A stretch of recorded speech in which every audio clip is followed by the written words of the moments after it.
টানা ভারী বৃষ্টির পর বুধবার থেকে কোরবানির পশুর হাট জমে উঠেছে। রেকর্ড পরিমাণ পশু উঠেছে হাটে। অন্যান্য বছর হাটে সাদা গরুর আধিক্য দেখা গেলেও এবার দেশি গরুর আধিক্য রয়েছে। মিরসরাই উপজেলায় এবার 31টি স্থায়ী অস্থায়ী গরুর হাট বসানোর অনুমোদন দেওয়া হয়েছে।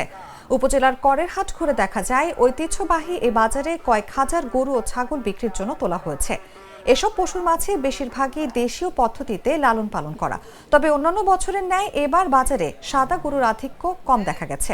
একসময় 50,000 টাকায় বড় গরু পাওয়া যেত, এখন 1 থেকে 1.5 লাখ টাকায় গরুও চোখে পড়ে না। খাদ্যের দাম বেড়ে যাওয়ায় গরুর দামও বছরে বছরে বাড়ছে। কথাগুলো বলছিলেন চট্টগ্রামের মিরসরাই উপজেলার কমলদহ বাজারে গরু কিনতে আসা জহির উদ্দিন।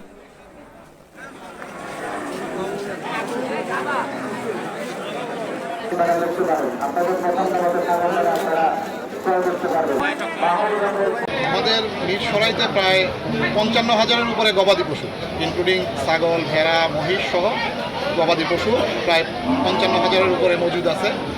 আমাদের আশা করতেছি মিরসরাইয়ের ধর্মপ্রাণ মুসল্লিগণ উৎসবমুখর পরিবেশে প্রায় 50,000 পশু কোরবানি করবে।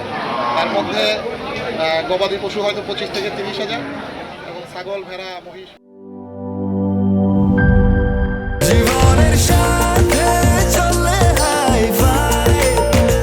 স্বাস্থ্যকর অল টাইম ফ্যামিলি কেক, সব সময় অল টাইম হেলদি লাইফ।